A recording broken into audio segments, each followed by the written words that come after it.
La radio du salon de la radio, interview. Chez Maxillaire, eh bien, on est plus sur l'entertainment et l'animation. C'est vrai que dans le cadre de ta collaboration avec beaucoup de tes partenaires, beaucoup de radios, tu fais des conseils par rapport à l'info et justement l'infoservice pour avoir un produit de proximité en plus de ce que toi tu apportes. Surtout sur les radios locales, régionales, c'est essentiel. Une météo, l'infotrafic, ce qui se passe dans le coin, donner des conseils, mais c'est valable aussi pour le nation. Pour Europe 1, pour le national. Sur une radio généraliste comme nous, c'est quand même beaucoup plus difficile. Alors, parce que la météo, c'est quand même, c'est la base, parce que c'est ce que l'on peut apporter de plus rapidement, de plus fidèlement, et quand même, on en a vraiment besoin. Après, là, ce que je regrette, c'est que nos chefs, quels qu'ils soient, depuis que je suis dans cette radio, n'ont jamais donné une priorité au service, c'est-à-dire, je pense aux erreurs de train, aux horaires d'avion, le départ, vos avions en retard, le prix des marchés. Savoir qu'en ce moment vous avez un arrivage d'endives ou de carottes qui est pas cher, etc. Parce que le prix des marchés n'a l'air de rien, mais qui va guider la ménagère lorsqu'elle sera sur le point de faire ses courses et qu'on lui dira attention, c'est pas la peine d'acheter des dorades en ce moment parce qu'il y a une tempête sur la Méditerranée ou sur l'Atlantique et que les dorades qui arrivent, elles sont pas toutes fraîches, ce sont des dorades congelées. Ouais, tous ces conseils-là. Elle se perd l'infoservice sur les radios. Oui, c'est pas qu'elle se perd. Je crois qu'elle a jamais réellement existé sur les radios généralistes. Elle existe sur les radios régionales, sur les radios locales, et là-dessus c'est leur vocation. Donc là-dessus, moi je suis heureux que ces radios en profitent et puissent le faire. Encore que je trouve pas qu'elles donnent cette information avec beaucoup de rigueur, parce que c'est souvent un peu trop vague.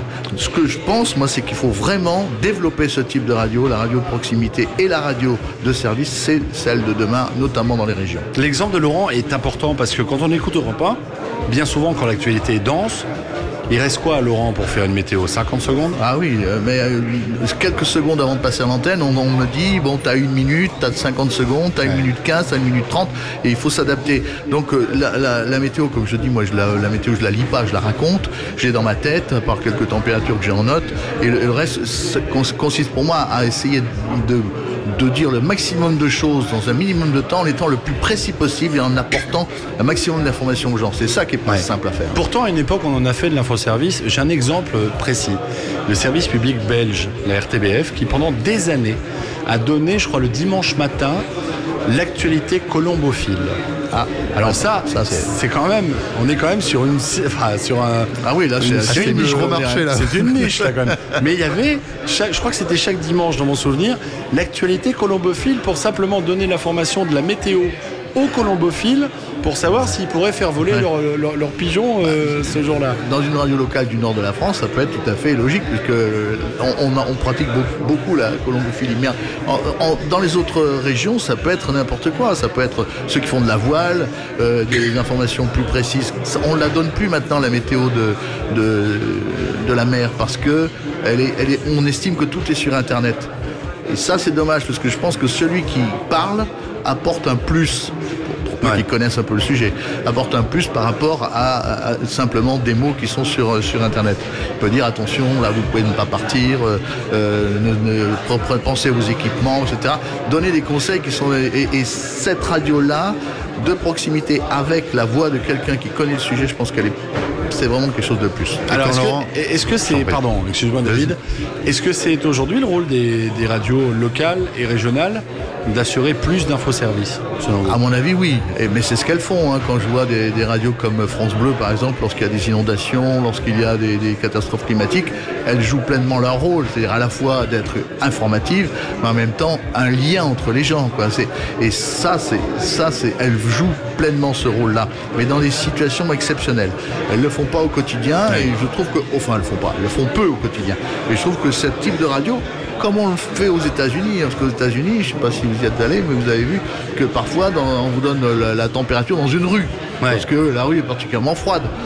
Donc vous voyez que ce type de radio très précise, et dans certains pays, on vous donne, alors c'est peut-être pas un exemple à suivre tout le temps, la nécrologie.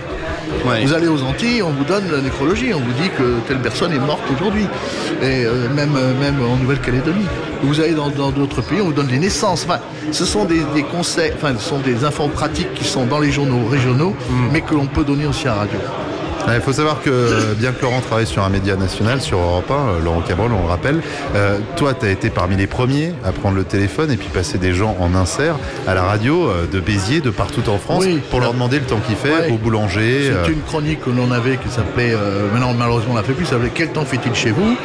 On appelait Monsieur Dupont, qui habite à Romorantin, on demandait quel temps fait-il chez lui. C'était l'occasion de parler avec lui de ce qu'il allait faire dans la journée. Puis on essayait de choisir quand même des gens qui avaient une petite activité, qu'ils allaient à la fête à la mode Beuvron, la fête de la tarte tatin, enfin je sais pas. Donc ça permettait de donner une info locale tout en donnant le temps et tout ceci a été inclus dans le bulletin météo.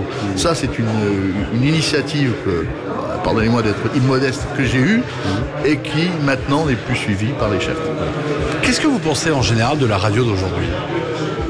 Ça, c'est une question très large. Bon, là, oui, là, vous m'en posez des choses. Pas évident. Il y a plusieurs radios. C'est la radio généraliste qui est une chose, la radio locale, la radio qui en est une autre, la radio indépendante. Moi, je crois qu'elles se complètent bien. J'ai peur que les radios locales, si elles faisaient encore un petit peu mieux leur travail d'information nationale, finiraient par bouffer les radios généralistes. Ouais. Les généralistes tiennent par le prestige. Bon, il y a les grands hommes politiques qui viennent, il y a des grandes stars, etc. Ils tiennent par le prestige, mais il y a du souci à se faire quand même. Heureusement qu'on n'est pas si nombreux que ça, les généralistes. Hein. Ouais. Mais on tient quand même, quand on regarde les parts de marché, ça fait quand même une bonne partie de gens qui nous écoutent le matin. Parce que le matin, c'est la radio du matin. C'est la radio du matin. Et dès ce matin, 5h30 à l'antenne, c'est ça, hein? 5h. À 5h. Eh ben, donc ça se réveille très tôt. Mais l'avantage d'un vieux comme moi, c'est-à-dire que j'ai 68 ans, c'est que j'ai encore ma voix normale, j'allais dire, à 5h le matin. Et c'est ce qui me permet de continuer à travailler, parce que sinon, il y a longtemps qu'avec une voix chevrotante, je ne serais plus là, parce que je ne m'appelle pas Albert Simon. Bon, merci beaucoup. Ouais, c'est très sympa d'être venu nous voir en tout cas. Donc, votre conseil, c'est faites plus d'infoservices, quoi. Il faut retrouver cet aspect-là, cette proximité-là avec l'auditeur. Moi, je crois que c'est déjà le propre de la radio, c'est l'infoservice. Je trouve que sur les généralistes, enfin c'est tout à fait personnel, il y a trop d'informations que l'on a déjà vues la veille à la télé, et il y a trop d'interviews, mais il y a un bon décryptage quand même de l'information. Mais enfin, l'infoservice, elle manque par son densité, parce qu'il n'y a que la météo, et il y a tellement d'autres choses à dire.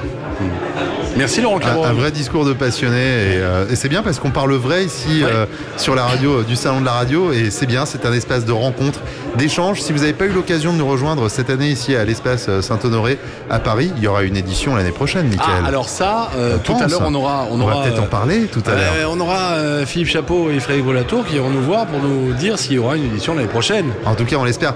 Commentez sur le hashtag Salon Radio. Est-ce que vous voulez un salon de la radio l'année prochaine ? Est-ce que le programme qu'on vous fournit vous a donné envie de venir? Vous réagissez. Et dites-nous par exemple ce que vous avez envie qu'on améliore, tant sur la radio du Salon de la Radio que sur le salon en lui-même.